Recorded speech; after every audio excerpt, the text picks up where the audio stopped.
Everyone, this is Ralph from Harold the Soon Coming King, broadcasting to you from the foothills of the Appalachians. Today is Monday, March 30th, and I wanted to do what I think will be a fairly quick video.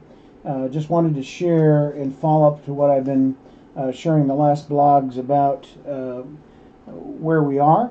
That as I was praying, the Lord kind of dropped into my spirit the word Ichabod. And as many of you know, Ichabod is that there's the departure of glory, right? That God's glory is no longer there, and it's in relation to the story in 1 Samuel where there was the loss of the Ark of the Covenant, and that the glory of the Lord had departed his house or his temple. And the Lord then, as I was saying, well, Lord, what about Ichabod? Of course, I know the story, so Lord, how does this apply? The next word that kind of dropped into my spirit was Old Glory. And of course, Old Glory was the flag known as Old Glory. And that flag was originally owned by a sea captain named William Driver. And he flew it at sea. He brought it home with him ultimately to Nashville, Tennessee, where he settled. It was a connection the Lord was making that we had Old Glory, the glory that we used to have, and now it's Ichabod, where the glory of the Lord has lifted off the land of the United States. And because of that, and the unrepentant heart of his people, and of the unrepentant heart of the nation at large, that judgment was coming and has come to the United States. But as I shared in a previous blog, that I believe that is not going to be a V-shaped, but a W-shaped situation. And you can see the previous videos for more detail on that part. And the next one, that I believe we are in an alphabet countdown, from starting with U, which was the Great Recession, V, what we're in now with this pandemic, W, which is coming, X for destruction, and then Y. This, in my mind, could be the need to make a choice, either left or right, either for God or against God. If you're for God, it might be also connected to the rapture. And then, of course, the end, kind of the last part. And I believe that applies to the very end of the Great Tribulation. If you look at previous videos, you'll know what I'm talking about there. And so, thinking about, when did the glory leave and how did it leave? It's not that we've not had issues throughout the history of this country. It's not that there hasn't been times where there's been sin and a need for revival, and it's come to this nation, great revival. But I was thinking about that, and so I just did a little study of the 60s, because I've always felt that was the decade things began to really change. And of course, about 1962, 1963 is when school prayer was outlawed in schools. You could go back and look at the history. There's about three big cases. Madeline O'Hare is, of course, really the face of that. But there was actually a Jew who filed a course and went to the Supreme Court just in front of that. So it was both a Jewish man relative to his son having to pray Christian prayers as opposed to being Jewish, and then Madeline O'Hare, who came in as an atheist, saying there shouldn't be any prayer whatsoever. And of course, we know it was in that time that Kennedy got shot. There was the turmoil of the civil rights movement. There was many changes going on, and I do believe that it was the 1960s that things began to significantly change, and there's been subsequent and many issues that have come, but we have continued in areas like homosexuality, how we've accepted that as a nation. The abortion issue is a big one in my mind, where we've murdered numbers in excess of 60 million children, and so forth, right? What we call evil good. And I've made those lists many, many times of things that we've done. But I believe it's been a 60-year degradation. And I shared that in that previous video, that I believe that's what the Lord was telling me, that not only do we got completed as a nation 60 years ago, but it was shortly after that, in the 60-year time frame, that we have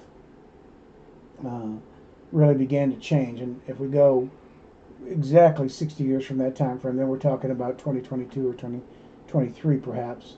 And I'm wondering if 2024, with the eclipse, which is usually nations' judgment, would be the indication of where we are. Would we see final destruction of the United States as we know it, the way that it functions by 2024?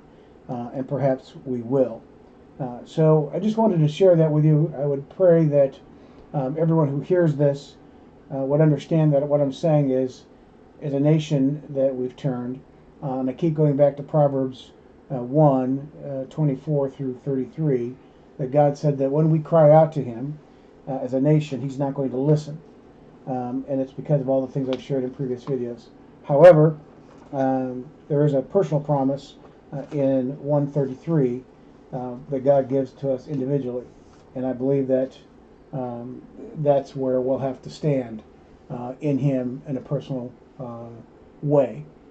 The other thing I wanted to share was then subsequent to that, I asked the Lord to give me a word specifically for myself on an issue, and it was in Isaiah, really going through the back half of chapter 1 all the way through the early parts of chapter 3. And I would encourage you to read from Isaiah 1, I'd say 119, probably through about 3, let's say it's 3:9. If you read through that, you're going to get some of the understanding of what's happening and some of the things that specifically are occurring. And this is one of many scriptures.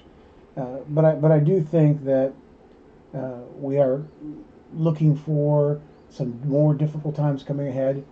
I think very much there'll be a small respite that's coming in that W understanding.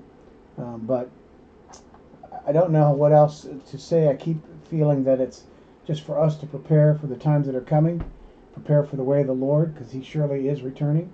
I really will be surprised, pleasantly so, if it's really imminent. There are many talking about Passover and Easter of this year, that some significant things will occur, and a lot of the buzz throughout the internet has been that this might be our time for rapture. I would welcome that on a personal basis, but I don't believe that's the case. However, I am looking very, very closely at that time for some major event to occur. I've said for a year, better than a year now, that I believe war is coming, and there may be some kind of war event in and around Passover or Easter. It might be a false flag event. It might be something like the destruction of Mecca, or something I think might be more likely is some kind of destruction on the Temple Mount, based on a dream the Lord had given me. I don't know if that's the timing, but there's something coming there to the Temple Mount. And it might be the event that causes some additional issues, right? The second half of that W, as it were. It may not. But I am watching for that. But I'm not really looking to the rapture at this point. If you look at my earlier videos, blogs, you know that I see that now differently than I had for most of my 30 plus years in the Lord, and believe that we will be probably a few years out before we see the rapture of the church from where we are. I will say I don't see us getting beyond 2030, and there's a lot of scriptural reasons I believe that to be the case. So if we walk back from that, depending on your positions, I think you're looking in the latter half of the 20s, in the 25 to 30 range. And I can be more specific than that, but I don't believe the Lord's given me any go ahead to share what He's put in my heart in those regards. But to give you some indication of just timing. So I'm not looking for rapture here at the springtime, but surely I'm looking for some major event. So with that, I'm going to sign off. I'm going to try to get this loaded as soon as I can, but it may be almost the end of the week. I have poor signals here to load. But look up is what I say, because your redemption draws nigh. Be in love with the Lord.